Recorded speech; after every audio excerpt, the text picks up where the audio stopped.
Very small. They look tiny. They look like they're out of 1999. It's so bizarre. And look, the Ralph was old. It was falling apart. It still had plenty of troughs, which is kind of the telltale sign of an old stadium. Is that right? Oh, they had, yeah. They still have the P troughs? Yeah. At the Ralph? Yeah, absolutely. Where was the last stadium I was at that had that? It didn't even have the troughs. It just had like the whole wall was you just nail your pee against the wall and pee all over each other. I'm like, what animals want to go in this? But the truffers are tough. The pea troughs. Yeah, but it just I'm mispronouncing them intentionally. I forget. I know someone back in the day who used to call them troughs. The truffers. It's just unbelievable to me. And the canopy, like, that is a huge screw up. Where is it? It's supposed to cover most of the fans. That's actually, to me, even more so than the obstructed view nonsense. That is a gigantic screw up. Is it a screw up or just a lie? Well, that could also be. That's the other word that came up a lot. Yeah, like, they're hey, just weren't telling the truth. I bought these seats. This was the seat I was shown. I had some concern about a potential obstructed view. They said will not be an issue. Well, that will be a question for Justin next time we see him as well, like with the PSLs. But it's unbelievable. Also, I have to get this out there because I saw this on social media, but I don't remember who it was. Those gray Nickel City jerseys Buffalo have are the worst jerseys I think I've ever seen, and they look exactly like a Diet Pepsi can. And a Diet Pepsi can is not a bad looking can of soda. Just awful. Stop changing the uniforms just to make money. Yeah. It doesn't always have to be a new look. High internet costs, cell phone bill going up, streaming services you forgot you had? What if someone fixed that for you? Radiant Star Checking at Westar Credit Union includes bill negotiation experts who can lower your monthly bills and cancel subscriptions you don't need. That alone could cover the $7 monthly benefits fee. Visit westar.org/radiantstar to learn more. Radiant Star Checking has a $7 monthly benefits fee. Activation required. Terms and conditions apply. Share savings with a minimum balance and membership eligibility is required to become a member. Insured by NCUA. Patty Davidson here from BetMoneyHoney.com. Have you ever felt like the odd man out at a friend's house watching the game? After years in the sports betting industry, I can teach you the rules of different sporting events so you can now be part of that crowd of cheering fans with an understanding of the game. Plus, I can teach you how to place a bet on a game, which will completely change your perspective because you too can be a winner. Join me at BetMoneyHoney.com. That's BetMoneyHoney.com. The Richard Harris Law Firm. No one knows Nevada like we do. Say Nevada and people think entertainment and gaming. But living here is like anywhere else. When everyday people get injured, they don't want to gamble. They call us. 444-4444. If you need to sell your house, talk to Aaron Taylor. You want to sell it fast and get the most cash, talk to Aaron Taylor, the real estate guy. Hey Nevada, it's Aaron Taylor, the real estate guy. Let's have some fun, people. When it's time to sell, nobody negotiates harder or gets you top dollar like the real estate guy. Need a cash advance? We can put money in your hands before closing to help you with repairs, moving, bills. Don't want strangers walking through your home every weekend? Who does? We'll give you one simple number, your bottom line. No commissions, no hidden fees, no guessing, just a straightforward offer. And in many cases, people, money in your hands in as little as 3 days. For more than 30 years, the Real Estate Guy team has been one of Nevada's most trusted names in real estate. Over 8,000 families helped, more than $2 billion sold. So call the Real Estate Guy today, 702-310-6683. That's 702-310-MOVE. eXp Realty license number 38886. Call for details. Talk to Aaron Taylor, the real estate guy. Thinking about a new kitchen, a backyard oasis, or paying for college? With Westar Credit Union, your home's equity can help you do it all. A home equity loan is the perfect partner for funding renovations, consolidating debt, or achieving your dreams. Learn more at westar.org or visit your nearest branch. All loans are subject to approval, terms and conditions apply, equal housing opportunity, NMLS 456635. Your sandwich should pay you back. Download the Port Perks app today and start earning rewards every time you enjoy Port of Subs. Slice fresh sandwiches, Port of Subs. I'm David Ortiz. When I lost my mom, she was only 46, and I lost my dad to cancer. It was the worst pain I ever felt. It made me think, what will happen with the people I love when my time is up? That's why I have life insurance. Ethos makes it easy. You start online, take about 10 minutes, and you can get up to $3 million in coverage. Get your free quote at ethos.com/game. That's ethos.com/game. Paid testimonial. Time spent on application may vary. Online health questions required. This sports update is brought to you by the William Hill Pro Pick'em Football Contest with $1.2 million up for grabs. Get your picks locked in before September 13th. Find a location near you at williamhill.us. Raiders QB coach Mike Sullivan on the progress of Fernando Mendoza. As we've added different layers and dimensions, the crowd noise, the silent count, and so forth, he's not repeating mistakes, which is always a good thing. It's a process. It's a long process, and we're pleased with how he's developing. Miss any part of your favorite radio show? Catch up at lvsportsnetwork.com. It's Cofield and Company on ESPN Las Vegas and ESPN Reno. All right, morning, everyone. I'm going to say something really stupid here to just kind of get to a point. Do you think any part of the Raiders' hire of QB coach Mike Sullivan had to do with the fact that he's really good with the media? And they knew he'd have to talk about Mendoza a lot? Okay, I know it's not the case, but he is actually very good. In our update, Doug was playing some bites there of Mike Sullivan, and he's very open to answering questions, and people want to know. People want to know. You don't want this Mendoza process, cloaked in secrecy. Jesse Merrick is out there just about every day covering the Raiders for the Silver and Black. I just forgot the name of the site. Give us the name of the site again. No worries. SilverandBlackSportsNetwork.com. There it is. Jesse SBSN up on Twitter. Will you back me up on? I don't think they hired Sullivan because he's good with the media, but he is very good. Yeah. Oh, no, he's awesome. I mean, he goes into great detail. I mean, obviously he's not going to give away scheme or anything like that, but he gives you quality answers and actually thinks about them before he responds rather than just regurgitating coach speak over and over again, which, I've covered coaches in the past that don't do that. And so it's kind of refreshing, and even just talking with him about the mental side with Mendoza, he dove into some really, really good stuff. So yeah, great hire in terms of guy behind the mic for sure. I can't complain about that as a media member. So I want to go back to what happened late last week with Crosby and Kirk. And, I want you to tell us what happened, but I was making the point at the open of the show that this has been happening. This has been building now since they came back and Max wanted to go 5,000 miles an hour from the get-go. Am I wrong on that he's been getting real close to the quarterbacks and sometimes maybe over the line with the quarterbacks before this? Yeah, I mean, Max always kind of does that. It's been a thing for him at practice, but also too, it's not one of those things that's that surprising given how he plays the game. And I had the thought about it. And I was kind of going back and forth on it today. And I think it's good to a point where you're there, in practice, the quarterbacks don't get hit and obviously they shouldn't get hit, but still somewhat simulating a live rep. Now, obviously the whole reason why it all started was a buildup of Kurt alluded to it in the very beginning when we spoke to him about you always feel 98. And he was I hope he respects the red jersey. So there was that comment that maybe carries a bit more weight now after the fact. I don't think he was I don't think he meant anything by that, but just now you're oh, but what happened essentially. So that day was, God, what was that now? Friday, if I remember right, that it actually went down. And so on one particular play, Kirk was looking downfield. I don't remember the receiver that he was looking for, but he threw it and it looked like Max hit his arm. It got picked by Jeremy Chin, and Kirk was kind of hollering at Max hey man, don't, and we couldn't hear him. So I'm just kind of relaying what it seemed like. It looked like he was pointing to his arm saying hey, you hit my arm, that's not okay type of thing. And Max was a mea culpa, hand on his chest, hey, my bad, put his hands up, was I'm sorry, man.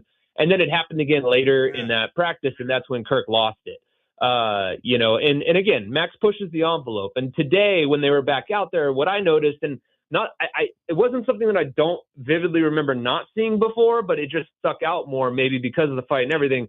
But when Max was getting there, he was rushing and he ducked big time and tapped Kirk on the hip just of a, hey, I'm here, but was ducking and nowhere near the arm. So that stood out to me. But Max is an agitator. That's what he does. And again, it's a guy that plays with his hair on fire and wants to let him know he's there. So yeah, you probably don't want to do that and get too close to the quarterback because again, if an injury happens and it's God, what are you doing? but also you got to help get them ready. And, you know, at the end of the day, too, they're getting destroyed in the pocket. So I go back and forth on it. Silver and Black Sports Network, Jesse Merrick. So that's what he does. Then why was there a suspension? I mean, to prove a point, like, let's be real, you know, a new coach has to make it very clear that, like, I don't care who you are, like, you're going to be held to the same standard as everybody. And I mean, look, there's two guys on that team that probably carry the most weight, is Max Crosby and Kirk Cousins right now, you know?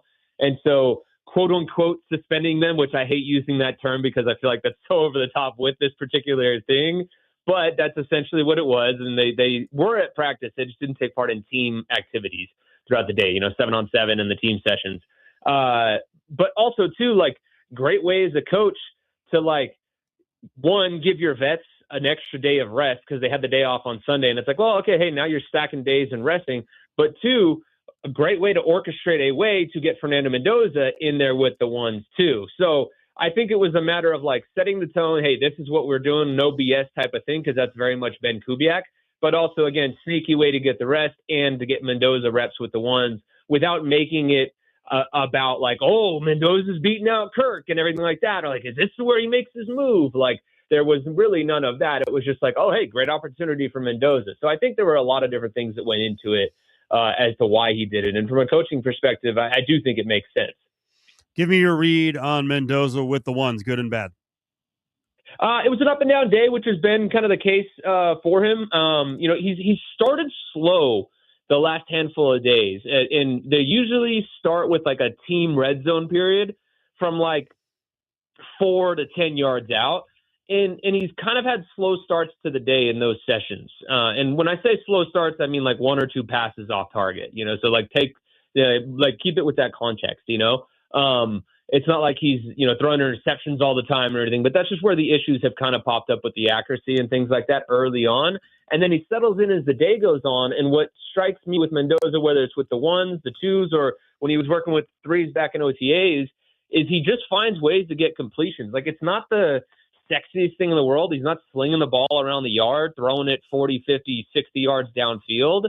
They haven't really asked him to do that yet. And at one point, a couple days ago, I know he wanted to throw it deep to Brock and didn't, and instead checked it down. So, like, he's just making the safe plays. And it's like, can you knock a guy for that? Not really, you know, because he's doing what you should do, is protect the ball, move the chains, keep moving them north and south in the right direction, you know, and that's kind of what he's done.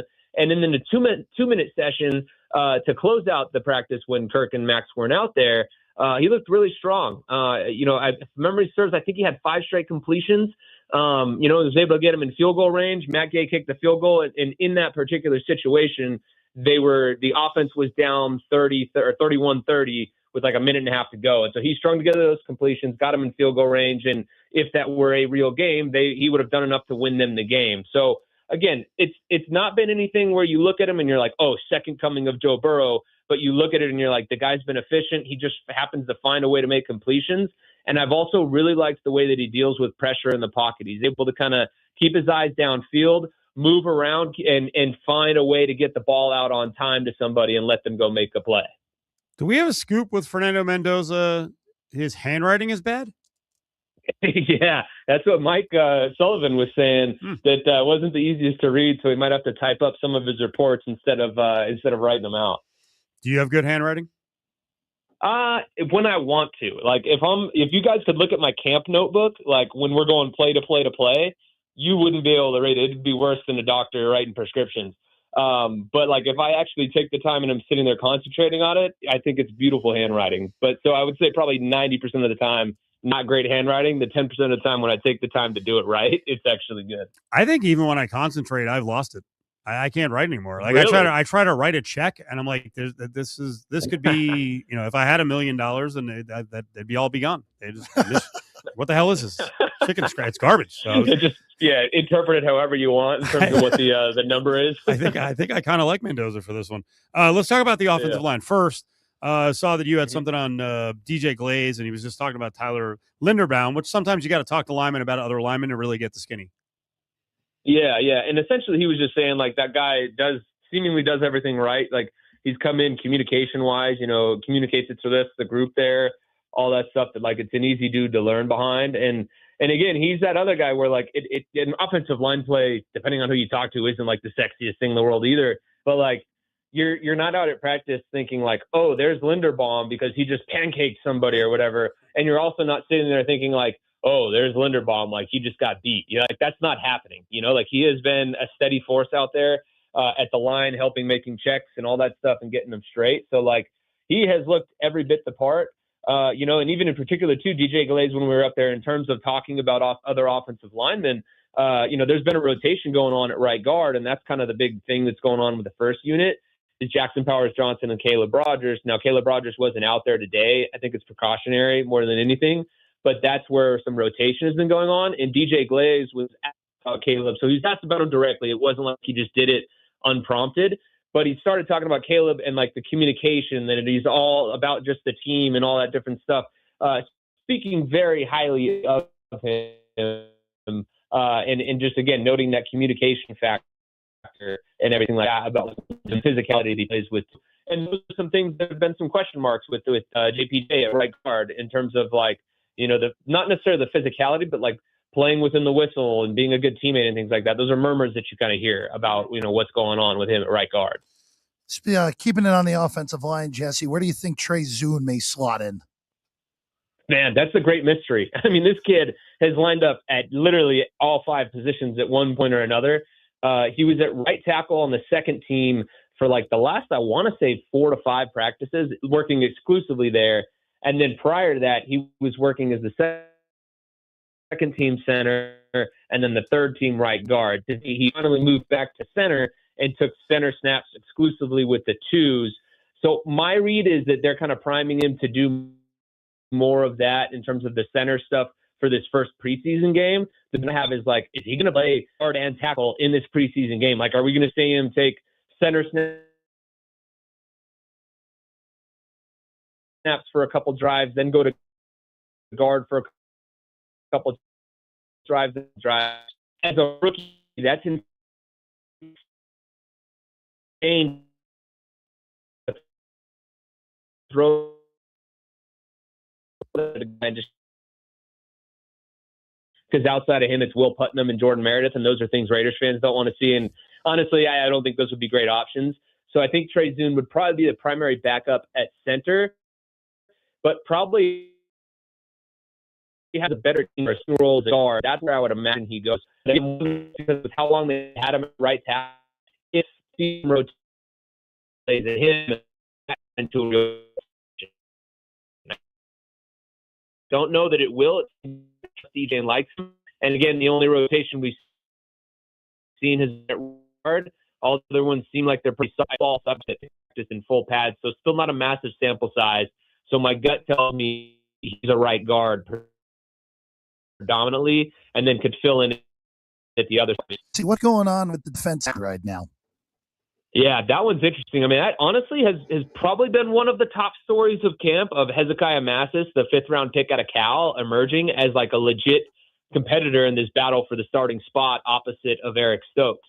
I think we all thought that it was going to be the 4th pick, or the pick number of the 4th division missed the year football. He's been slow to kind of come along because they bring him along slowly to make sure that he's acclimated to football after having a year off.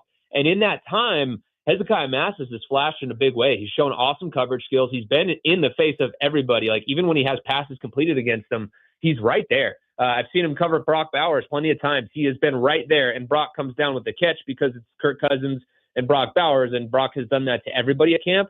But he's competing, and he always seems to be in the right position. He's got really good play speed, and he can turn his hips and run with just about anybody out there. Like, I've been impressed with that. So he is a fascinating guy to watch. Again, the big thing with him is he's a lighter dude. Tackling, how is that going to translate into the preseason? He actually was at the podium today and even said he's ready to show people he can tackle because he knows that narrative is out there. If he can tackle, this kid's going to be an interesting one. He also was lining up in the slot as well recently. That's not something we've seen. So that's another wrinkle that could be thrown out there where maybe he gets some snaps in the slot, opens some other doors for him to get on the field too. Jesse, we're up against it. Thank you. Yes, sir. Thanks, guys. Gambler's Bonus hits again. On June 14th, Betty hit 4 fours, clearing her Gambler's Bonus 4-of-a-kind bingo card for over $11,000. Betty hit big and so can you with Gambler's Bonus. It's why you play the game. Raider Nation, JT the Brick for Finley Volvo Cars of Las Vegas.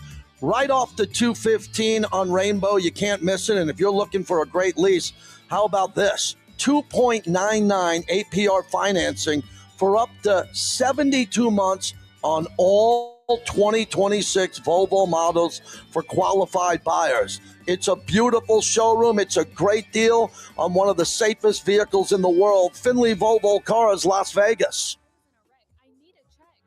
I was in a wreck. I need a check. I was in a wreck. I need a check.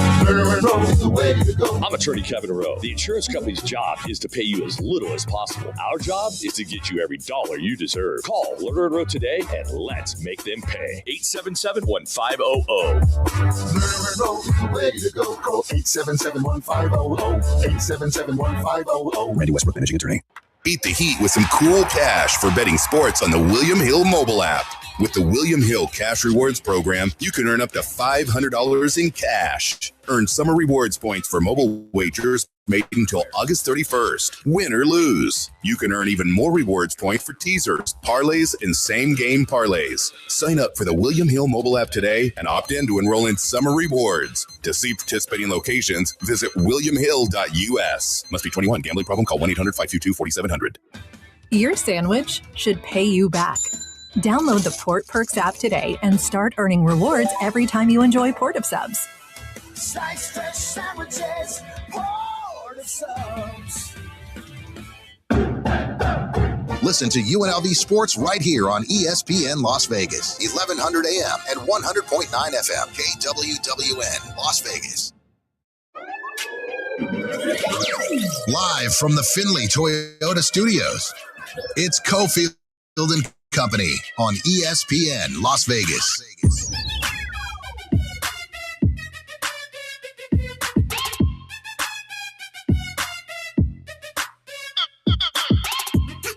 5 o'clock hours here. It's Cofield and Company.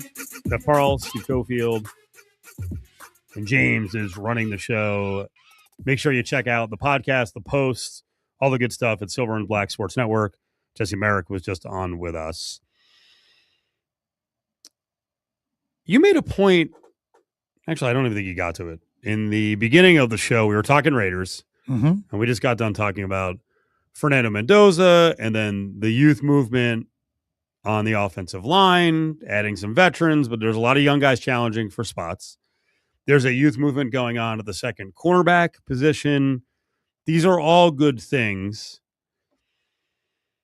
You think if they have what would be viewed as a good season but don't make the playoffs, that is not good for the future of the organization? In fact, you're almost more fired up to see them just finish with 4 or 5 wins, make some progress, line up a great pick. The 9-8 with no playoffs is not a good scenario this year. Now, if you go 9-8 and somehow sneak in the back door and get the 7 seed, all right, fine. There is nothing wrong ever with making the playoffs, regardless of what some people may say in this day and age. That will have meant that a lot of young guys excelled. And it might not even be Mendoza. That will mean that, first off, it will mean they nailed the head coaching hire. Mm-hmm. That is probably the most important thing. They will have nailed the head coaching hire if they go, they would win 4.5 more wins than what they're expected, or excuse me, it's 5.5. So 3.5 more wins than what you would expect. It means that you nailed the coaching hire. That would be the only positive out of a 9-8, or the biggest positive, I should say, out of a 9-8 and a missed playoffs.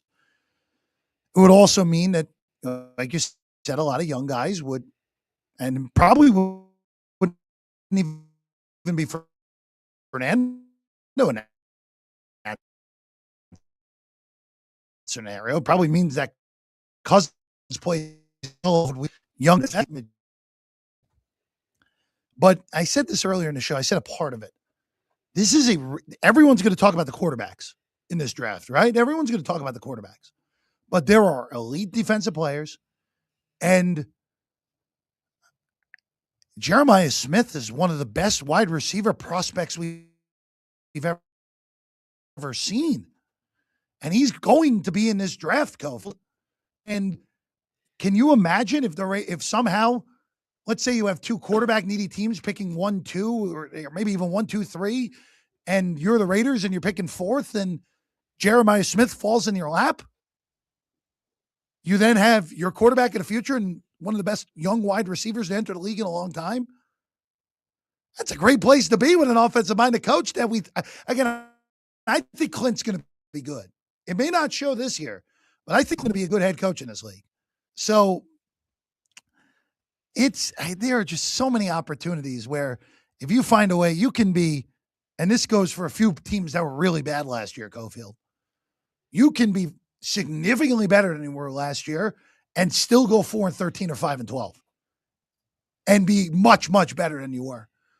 The Raiders are in arguably the toughest division in the AFC. I would say it is the toughest division in the AFC. I'm not going to say it's the toughest in the NFL because I still think the NFC North is better, and the NFC West is better. But you have an opportunity to be improved, but it doesn't show up in your record. And that might actually be the best place to be, where the Raiders are way better and are 4-13. And it's like, you know what? They just went 4-13 because their schedule is difficult. Because you're playing 6 games against teams that I think are all going to be in the playoffs in your own division. You go 0-6, but you only lose those games, and you lose those games competitively. That's a step in the right direction. So it's odd to say where a 4-13 or a 5-12 could be good for this team, but they could be leagues better than they were last year. And the record doesn't look that pretty. But then you look at 27, it's like, okay, you know what? This team could be pretty good and pushing for a playoff spot in 27. Is there any position on the Raiders that you would tolerate? Keep that in mind, that word. Tolerate them signing a veteran. I would tolerate wide receiver. Okay. Because that's where I was going to go. Yeah. Why? Because last year everyone flipped out when Pete brought in one of his guys. Because youth, there's so much youth in that. And look, there's youth all over the field. Yeah. But what's good, you already have Kirk there. Okay. What else helps a young quarterback develop? Learning from a veteran wide receiver that's been around the game and seeing what they like to do. And what helps a wide receiver and a quarterback connect. Like, there's so many things that can go into it with helping develop Fernando that I think a veteran wide receiver, even if they don't have much left in the tank field, that can teach Fernando how to play the position better. So that would be the one position that I would very much tolerate. Going out, signing a veteran, and if it doesn't work out, even if they're not any good, it helps behind the scenes. Okay. I'm going to give you some veteran wide receivers. Yeah, go for it. Gabe Davis. Okay. Brandon Cooks. Okay. Zay Jones. No. Curtis Samuel. I'm going to give you 2 names that are the biggest names available. One is Tyreek Hill, who may not be ready until after week 8. Is there too much baggage, too much nonsense with him? I would say that would be of all the moves, I think that would be an insane move from the Raiders to do that. Okay. I would not. I think, first off, I don't think he'll be interested, for one. I think he'll want to go to a team where he could compete for a championship right away, especially after the foray in Miami that didn't work when it was all said and done. I'm not totally convinced of that. I think he would go somewhere if there was significantly more money, but there's not a lot of money. There's not a lot of money. That's the other thing. No, I would not touch him if I were the Raiders. No. Okay. I'll give you another guy. Keenan Allen. So Keenan Allen's the name that popped into my head when we started this whole exercise. You know what he did last year? Go ahead. Because I watch a lot of Chargers games, obviously, because of the SO as a Chargers fan. He had 81 catches for 777 yards. He obviously is not a burner anymore, but he is an unbelievable third down catch maker and short yardage guy. He answered on Tyreek Hill. I do believe that Tyreek may be already leaning in the direction of the Chiefs. And I think Keenan Allen is not signed right now because the Chargers have told him, just stay out. You don't have to come to training camp. You come in the last week. But if I were the Raiders, And we just talked 5 minutes ago about the goal this year is not to win. I would be interested in signing Keenan Allen as a preventative measure. Screw the Chargers. Yeah, why not? Why not? Like, don't let them get one of Herbert's safety blankets or whatever, safety valves. What are those blankets called? Snuggies? What are they called? No, the Snuggies were the hooded thing. The Whoopie from Mr. Mom. Yeah, but don't let Herbert get his Whoopie back. I just wonder if, for Keenan Allen's perspective, would he be willing to go to a place where you're not winning a Super Bowl this year? Right. Now, I don't think the Chargers are winning a Super Bowl either, but the Chargers are, to me, roster-wise, they're a clear playoff team. They're a clear playoff team. Now, will they execute and will that offensive line, offensive line hold up with injuries? Because obviously they had horrible injury luck a year ago. But I like where your head's at. Of the names you mentioned, I think Brandon Cooks makes the most sense. Because you can have Brandon Cooks there for the first few months of the season, and then someone will inevitably give you a draft pick for him if he's got anything left. And then you could trade him at the deadline, and even having him for 8 weeks would be helpful for the process moving forward. So, but that's the position, though, Cofield. And I just don't think Keenan Allen, to go back to Allen there, I don't think he would. I think you're right. I think the Chargers are probably in the scenario of, the like, how do you do it from now? And interesting thing for Denver, even in Kansas City, Cincinnati. By the way, great point, right? Because you could do a preventative signing here, but they're probably not going to win. The other two spots have a chance to win. Yeah,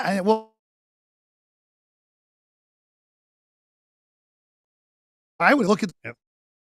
They're Baltimore, the most intriguing situation going into this league, because like having to look at them without knowing exactly what you're getting out of the coaching is very different. Well, it's not the way they're being booked. I know they're not. They're being booked as if it's an upgrade, and I don't know if it's an upgrade. But that's the thing. Minter head coach. But that's the thing with Baltimore that's driven me crazy with the way that sports books have, and sharp bettors have handled the Ravens over the last few years, where. I mean, in the middle of the season when they were under 500, I was joking with you off the air that they've raised the power rating on them, even though they were under 500. They were like never not the favorite to win the AFC North. Yeah. It was pathetic at the beginning of the year, and they're like, they're going to bounce back.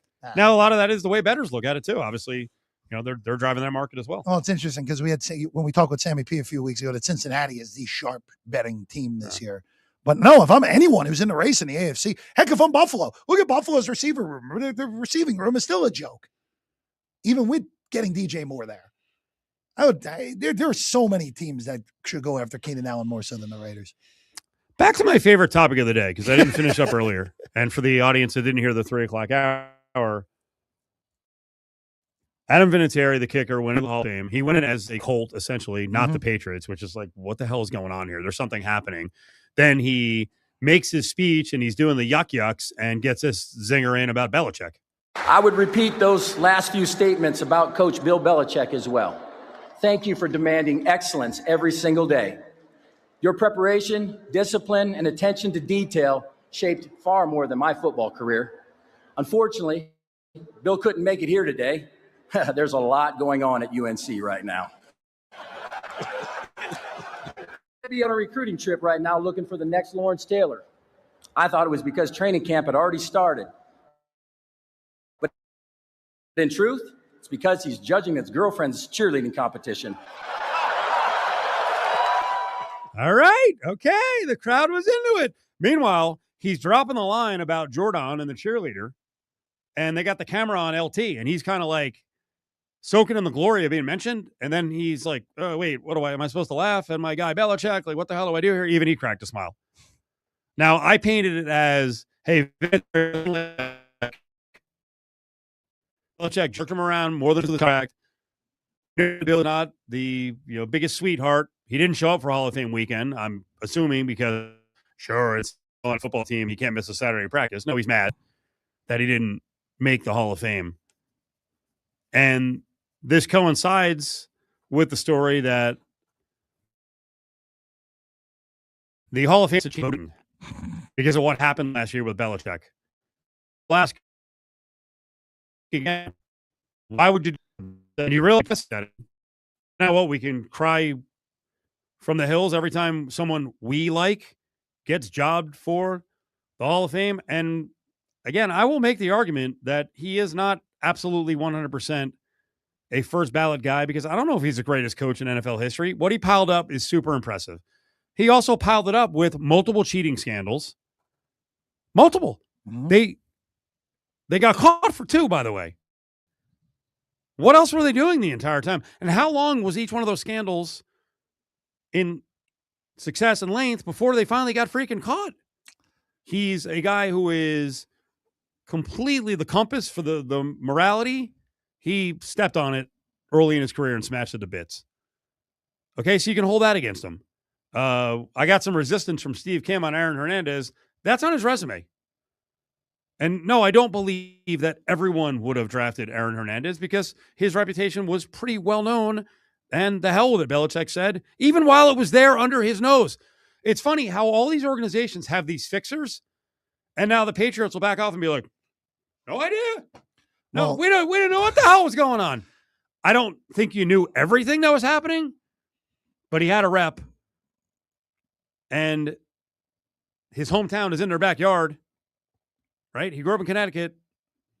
Well, come on now. You just made the point I was about to make. Like, he's from Connecticut, which is the beginning of New England to some. Like, right? And that's where he was doing a lot of his nefarious action. Yeah. But this notion that, like, a guy got snubbed. Okay, he got snubbed. Not everyone gets to go into the Hall of Fame on the first ballot. And yeah, your personality and the way you operate. I don't know. It's funny. How many people are behind Clemens and Bonds and freaking, A-Rod? Okay, they cheated the game. So did this guy. And by the way, will I step up for all 3? Yeah. Between Clemens and Bonds and A-Rod, are they better people? Let's do this. Are they better people than Bill Belichick? Yes, I believe all 3 are. The guy who 100% will not get in on the first ballot next year, Antonio Brown. He's not getting in. And they're going to hold it against him that, at whatever he was, 31, he walked off the field during a game with the Buccaneers. Then he went freaking batty here. I will also, in the defense of Antonio Brown, I will present this one. I probably shouldn't say this, but hey, it was part of his career. Vontaze Burfict is coaching on the staff with UNLV. Listen, Vontaze, we think, did some major damage. I think. This is just my thought. And I don't think Vontaze's goal was to freaking, well, it might have been to knock the guy out, but I actually do think Antonio Brown is sick.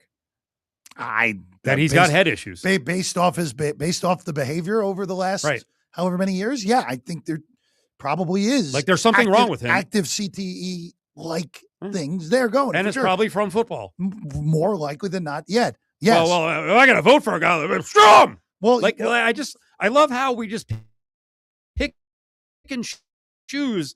There are bad people all over sports there. And by the way, striving to beat the game, like to skirt the rules, it's not always admirable, but some of the best in the history of all sports have done it.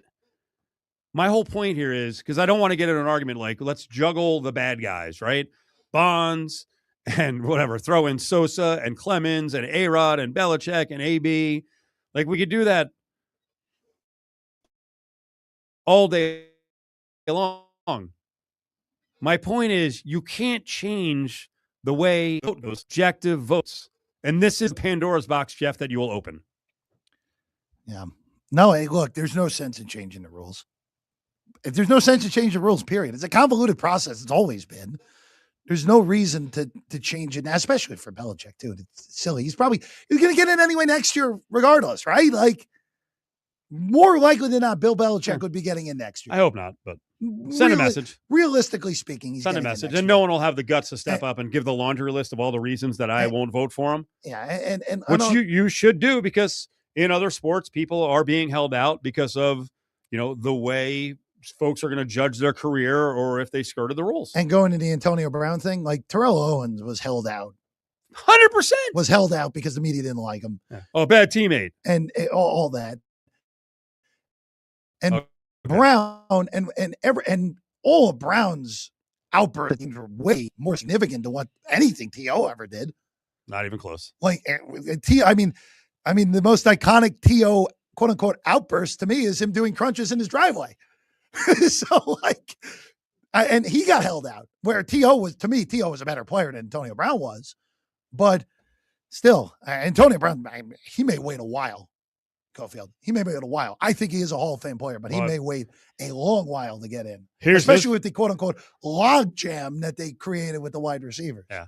Well, the complication is he actually does have, I think, a pending attempted murder charge. Yeah, that doesn't like who knows what he does the next 2 or 3 years while he's waiting. Yeah, that's true. And again, I don't think he's of right mind. I do think he has issues. Yeah, but let's penalize him for it. Belichick. Hey, that's the guy. Just remember. Save poor Bill. Cofield, just remember. Here's another Belichick thing. You want to tie the whole thing together? After the Raiders cut Antonio Brown, who signed him for one game that year? Yep. Patriots. Win at all costs. Yeah. That's Belichick. Oh. Hall of Famer, no doubt. First ballot. Get out of here. Got something to say? Hit us up on the Bay Law text line. 702-364-1100. Brought to you by Bay Law Injury Attorneys. Winning is no accident.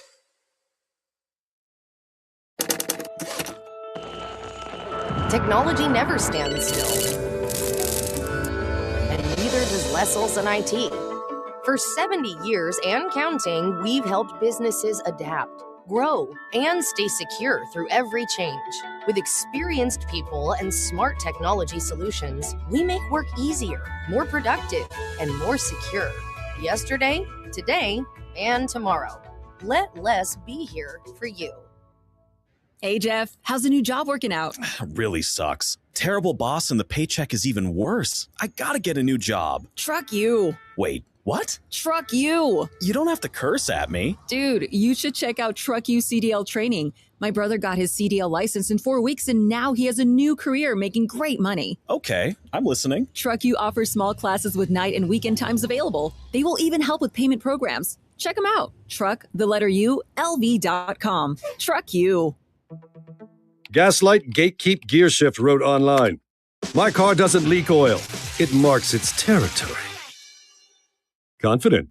Messy. Time for a change. The Valley Auto Mall. Click or visit today. Hey, it's JT. Grimaldi's is hands down my favorite pizza in Vegas. Only at Grimaldi's can you get their famous New York-style coal-fired brick oven pizza. Grimaldi's has 4 locations in the Vegas Valley, or check them out online at Grimaldi'sPizzeria.com. $30 million in guaranteed prizes. Cash in this football season in Las Vegas with 3 Circus Sports contests. Entries starting at $1,000, all with no rate. Circa Million, 18 weeks of point spread action. Circus Survivor, pick one winner each week, no point spread. And the Big Daddy, Circa Grandissimo, with a $100,000 entry fee. Enter in Nevada, play from anywhere. $30 million guaranteed. Visit circusports.com for details.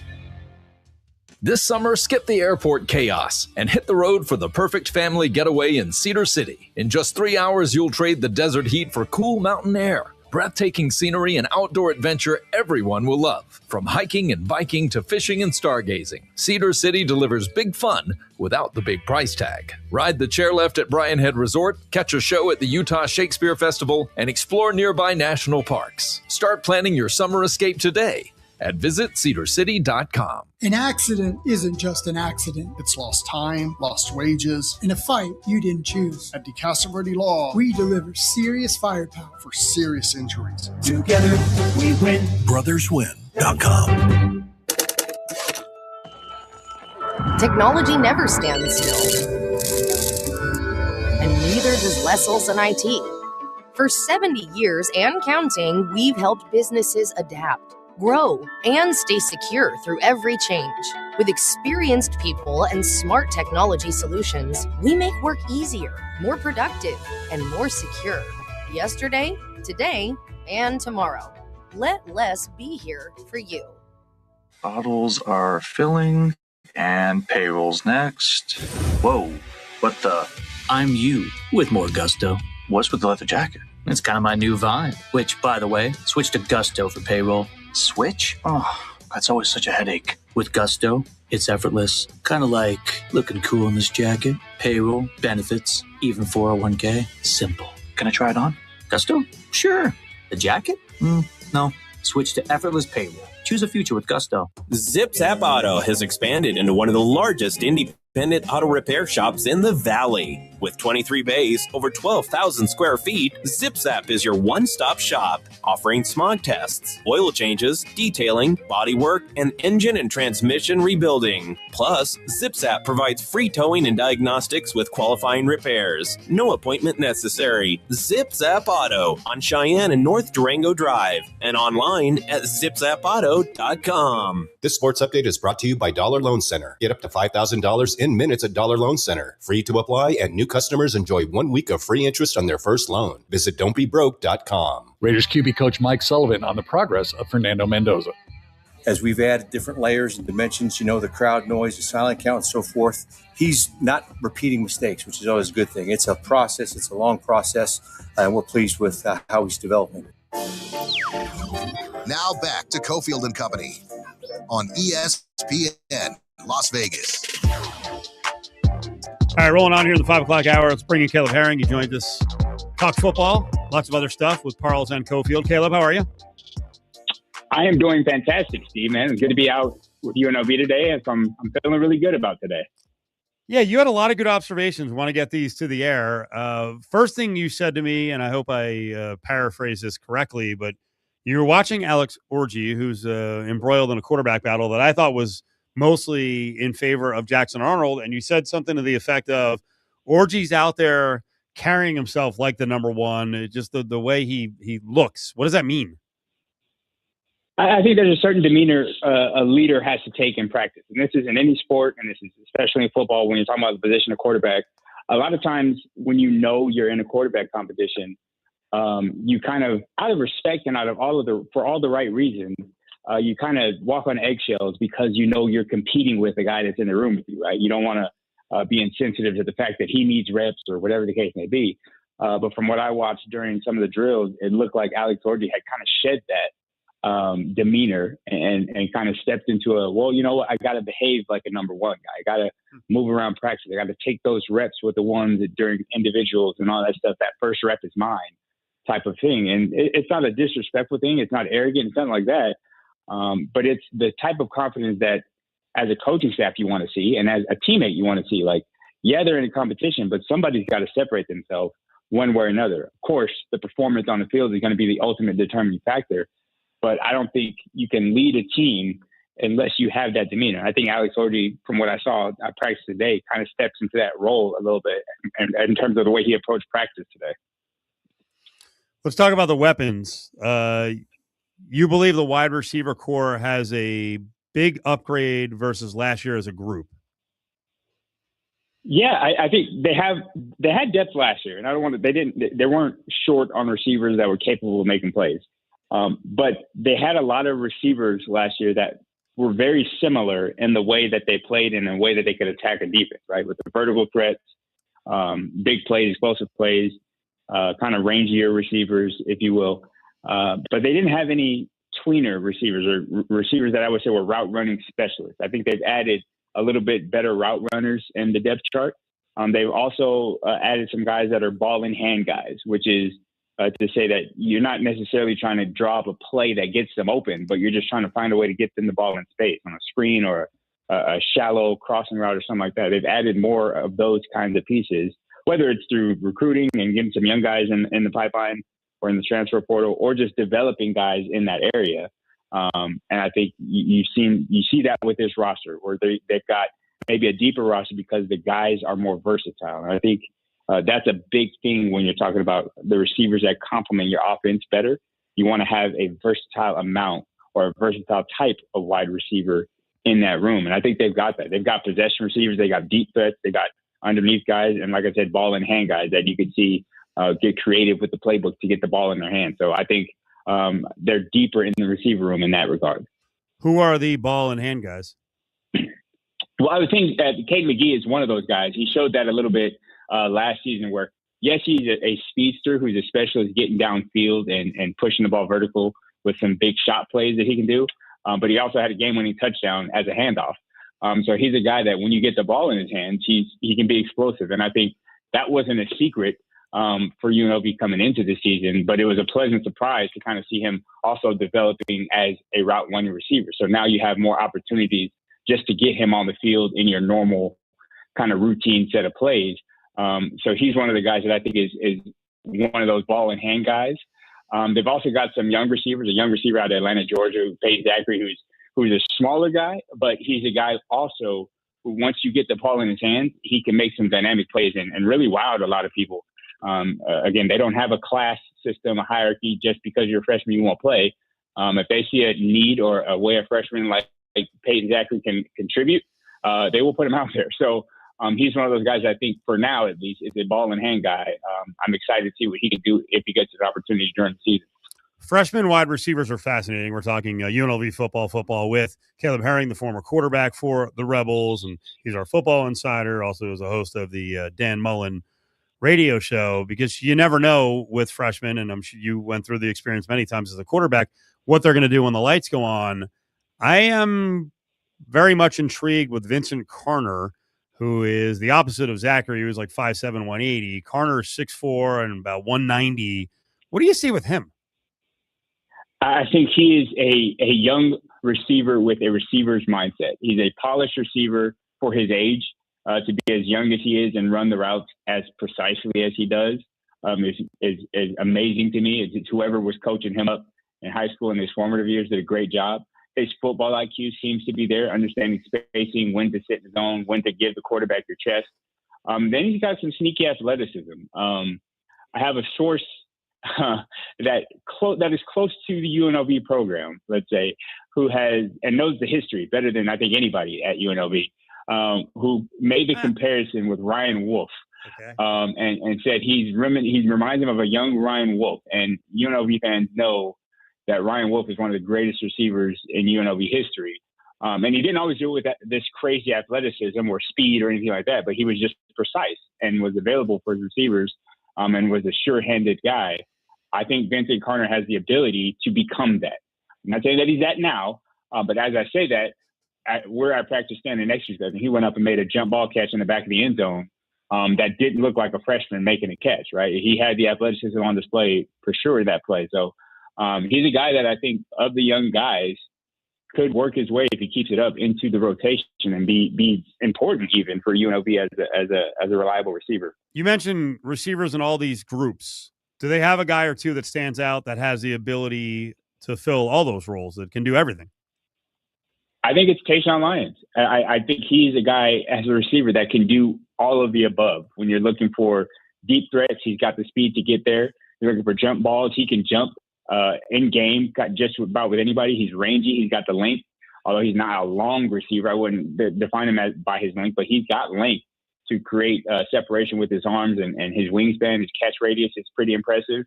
And he's also got the agility to be a ball in hand guy. Like when you get him in space with the ball in his hands, I think he can make people miss and take plays the distance on shallow crosses if it's all set up for him, right? And I think he's the most dynamic receiver on the roster right now. And there's others that maybe are in the running for it, but I think he's got the build and he's got all the tools. And this is something I identified with him very early last year during fall camp even, and he didn't get as much playing time in game, but in pregame warmups, you could see that athleticism on display. And Dan Mullen even touched on it a little bit last year. Like, it's like he's waiting for the opportunity to come. And I think this offseason, he's really seized upon the vacancy at that wide receiver one spot. And I think he's ready to step right in and fill those shoes with that versatility, with the ability to do it all as a wide receiver. Caleb Herring up on Cofield & Company, ESPN Las Vegas. I know you're watching the defensive backs closely, and a couple of thoughts. One, Avery Helm is getting back to health. He's the kid who started at Florida way back when with Mullen. Mullen feels really strongly about him. What'd you see today?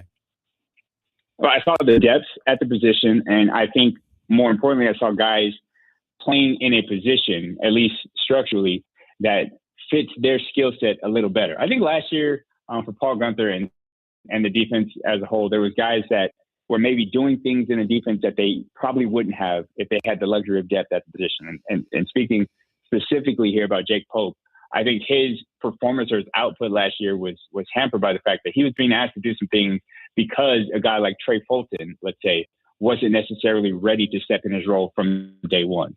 But those two back, I think, complement each other better with their skill sets, and they're able to play a little bit more in their appropriate roles defensively. Both are still safeties, but I think they can be asked to do things that they're more capable of as defenders. Obviously, the depth has improved, and that was a facet of recruiting. Some favor with the courts, I guess, added to that depth as well, because UNLV got some players back during the middle of camp. But I think the depth at the position is definitely one of those things that you notice right off the rip going out to practice. And then there's guys that have been here that are in year 2 with the defense. So the communication is more succinct. It's more clear where guys are getting lined up. Guys that are alphas by nature, like Amumu bin Wahad, like those guys who are naturally boisterous guys who can command a room or a defense. They're more familiar with the scheme, so they can be louder and play like themselves and play freely in the system. So I'm noticing that from the secondary as a whole. That unit is deeper. They're more vocal, and I think they're playing in position and being able to play the position that they're in with more freedom and with more of a match to their abilities. I feel with Mike Scheer back, the former DC at UNLV under Odom, that they're going to try some things if they feel they have the personnel that Scheer did in his first 2 years at UNLV. And the guys I would reference are Jare Williams and Jalen Catalon. Do they have defensive backs who we're going to see up at the line more often and disguising blitzes and blitzing? I think they do have that potential. I mentioned one of them with Mumu. He's one of the guys that can be a guy like that, who can play near the line of scrimmage. Jake Pope as well. Those guys playing even on the field at the same time, you don't know which one could potentially be that extra body in the box. And they both put on some size this year to make sure that they could, if they are called on to do that. And I think, again, with, like you mentioned, Mike Scheer back, there's a point where you thought UNLV was going to become linebacker university with the kind of linebacker echo chamber that was there. Barry Odom playing linebacker, Mike Scheer, former linebacker. And then, of course, they had the centerpiece of Jackson Woodard, which was a developed football guy through and through at the middle linebacker. So it was like, if you play linebacker around the box as an off-the-line guy, they're going to have the techniques ready at your disposal to teach you. So I think that anybody, the linebacking core that's there structurally, or the safeties who are put in those positions, I think will have that influence to kind of guide them and make them more impactful in that position at that secondary level in the defense. So I do think that the scheme allows for, the personnel really, and the scheme allows for those guys to really mix it up in the box a little bit if they need to. Caleb Herring's up on Cofield and Company. Okay, very important conversation as we start football season and we get back into Broadcaster Bites, our takes on food. I had a very expensive meal over the weekend. I was treated to that meal, and I felt uneasy the entire time. Someone treated me to a steak that was way too expensive, and I thought of you while I was eating it. That sounds weird, but I thought of you because I know you coined the phrase that restaurants can be really enjoyable when they're sprinkled with budget. This had no budget. Steve, I know. That's tricky because I think the thing with a meal with no budget is it's going to be good, and you know that. You know that. But you can't help the creeping thought in the back of your mind as you're dining that this better be good. Like, with the price that I know I'm paying for this, this has to be good. I think the margin for error with a meal shrinks tremendously when you pay upwards of $150 for a plate or $100 for a steak. It's like, all right, I'll pay it for today. But if you so much as add too much salt on my asparagus, I will make a scene about it. You're taking this plate back and doing it again. I ordered medium rare. This has a pulse still. Take it back. You know what? Don't even take it back. Put it in a bag. I'll take that too. But give me a fresh steak that's cooked properly. If I'm paying $200 for the steak, you know what I mean? Like that's the kind of demeanor you take when you pay that much, right, when your meal's not sprinkled with budget. But that's the thing. I don't want to be that person. I don't want to be send it back guy.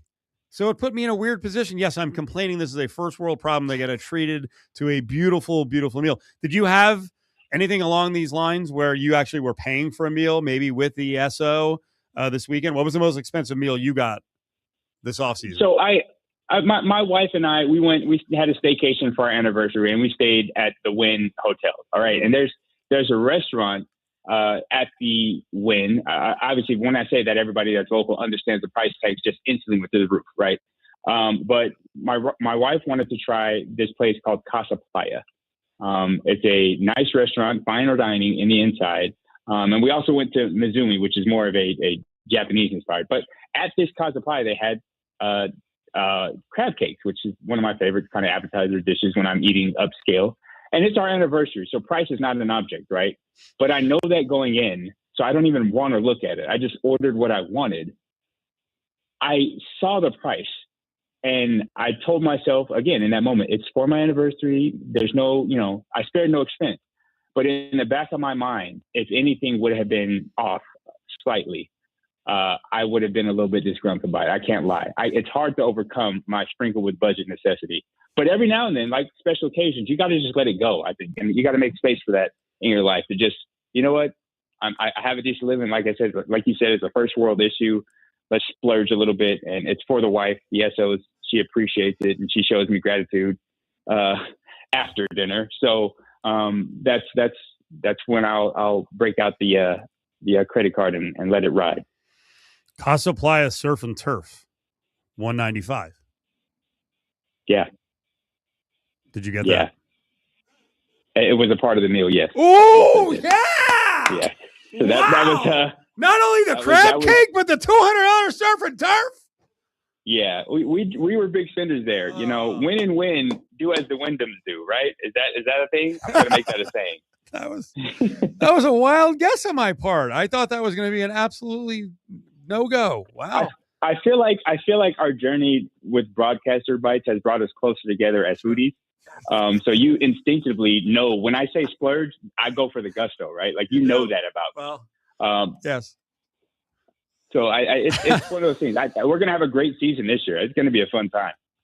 Well, I've witnessed the other end of it because you can be a snooty eater, and I'm not going down the path again of the freaking buffet that we went to in Logan. Thank God Logan and Utah State are off the schedule, but I felt so bad for you. And really everyone else at the meal. I just kept eating. I was a machine, and it was all terrible, but I enjoyed it. On the NFL front, I have no idea that you want to get into this because I love this guy and I want him to achieve just because everyone seemed to dislike him for some reason. How about Carson Beck, the hero? Well, one of them, because Haynes King actually produced the game winner. But how about Carson Beck coming out and freaking spinning it? I tell you what, he lit it up and he looked pro ready is what I say. I think, the numbers were great. 15 and 19, 188 and a touchdown. Led some commanding drives. There's no really other way to say it. There was some commanding drives. It's not like he's playing the starters or anything like that, but to see him with all the rookie noise around Mendoza and other quarterback situations, I think he kind of flew under the radar last year, especially.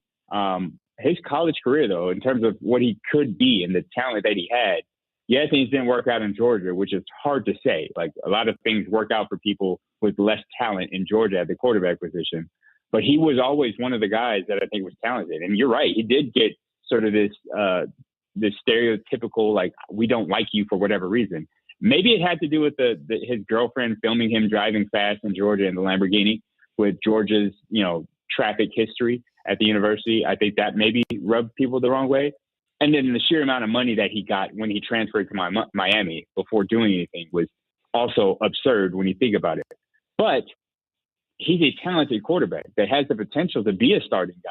Maybe not week one, and maybe not the franchise answer for the Cardinals right now because they're in disarray. But his performance, you can't doubt. He looked ready to seize the opportunity and change the narrative as far as his career. Because, man, for a Hall of Fame game, let's put it in perspective, but he looked ready for that game.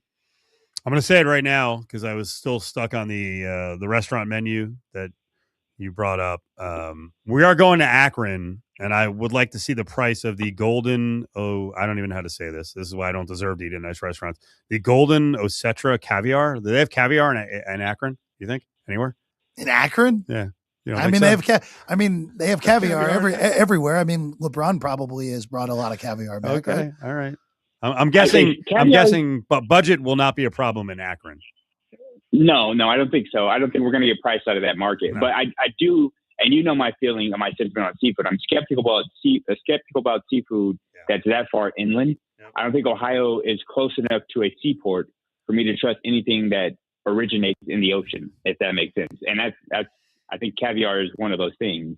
I have a hard time trusting it, but I'm not opposed to it if we can sprinkle some budget on top of it. 5 straight Logan, Utah trips. I tried to get Caleb to go to a Cajun restaurant that had some seafood on the menu. Not a shot. He would not go. Yeah. No, I'm stunned. I am stunned that there was a Cajun restaurant in Logan. It's supposed to be pretty decent. That's what I mean. Like, there's places regionally that you just don't expect to see Cajun seafood, and Logan, Utah is one of them. There was no way that my stereotypical mind would believe someone who originates in Logan, Utah knows what they're doing with crawfish. That just doesn't add up to me. And apparently it was my mistake, because apparently the place is pretty good. It wasn't there anymore. But I should have trusted you, Steve. I live and I tried learn. to tell you, and we were arguing, and I'm like, they're not from freaking Logan. They're transplants. On and on and on. So this is the fun we have on the road. Caleb, I appreciate it. Thank you. We'll talk to you soon. Absolutely, guys. Take care. I shouldn't do this, but I will mention that tentatively the Dan Mullen radio show is set to go on August 27th. So we're just a couple of weeks. It is scheduled for Thursdays. So we'll give you more details on the broadcast and the location. But Dan Mullen radio show back the 27th. So mark it down and be there. I was in a wreck. I need a check. I was in a wreck. I need a check. I was in a wreck. I need a check. I'm Attorney Kevin Rowe. Getting rear-ended once is bad enough. Don't let the insurance company hit you again with a lowball offer. Call an experienced attorney who knows how to fight and win. Call Lerner and Rowe today. 877-1500. Call 877-1500. 877-1500. Randy Westbrook, managing attorney. Turn up the savings this summer at Lexus of Henderson. Experience the all-electric Lexus RZ with instant performance, premium luxury, and advanced Lexus Safety System Plus. Then take advantage of Lexus certified pre-owned financing with rates as low as 1.99% APR. Or enjoy the refined comfort, elegant craftsmanship, and smooth ride of the Lexus ES. Available now with financing as low as 5.4% APR. Visit Lexus of Henderson at the Valley Auto Mall or online at lexusofhenderson.com. OAC.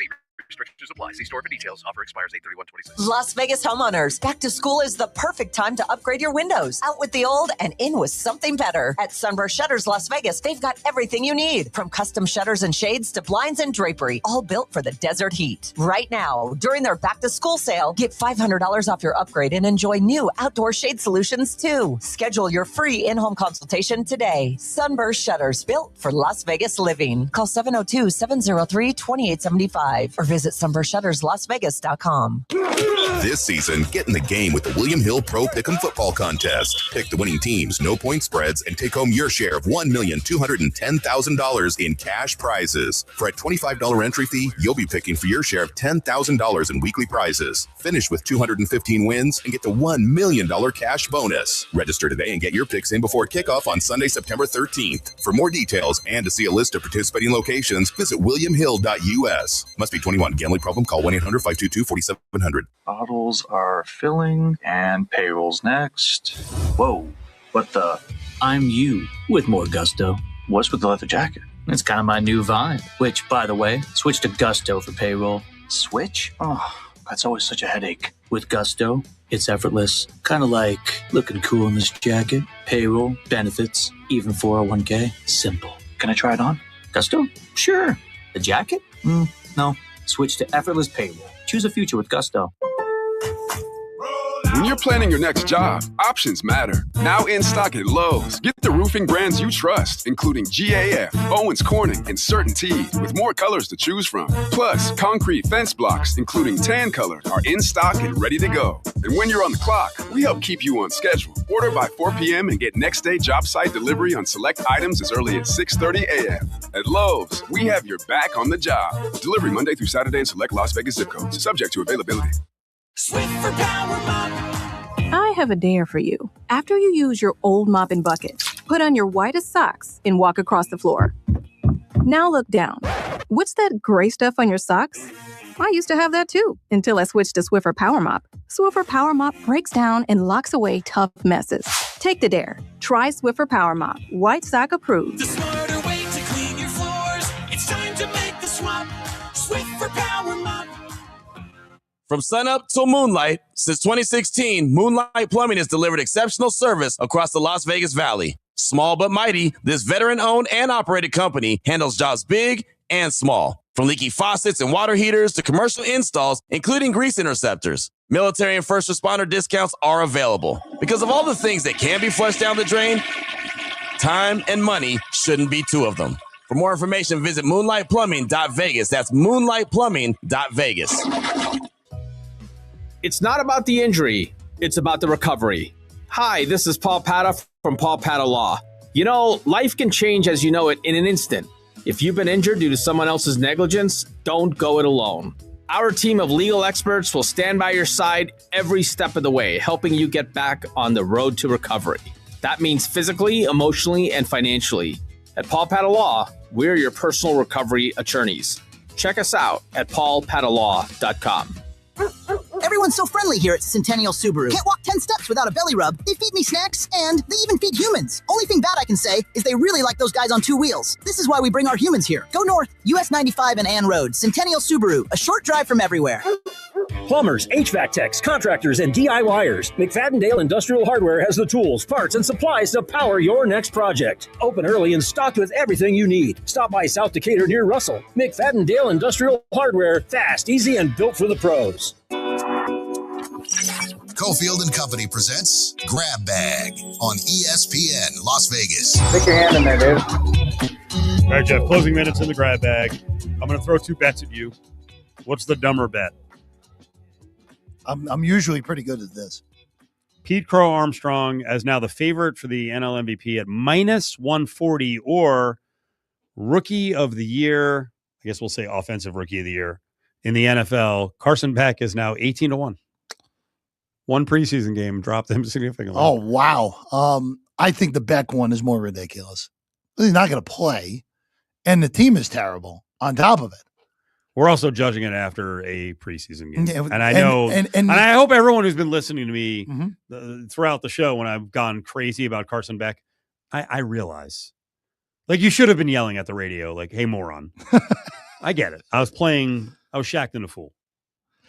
Yeah, it's insane. 18-1. Well, I will say the way everything looks in the way of the, like, those betting markets for the rookies this year is all out of whack, because we're not expecting any rookie quarterback to play significant time this year.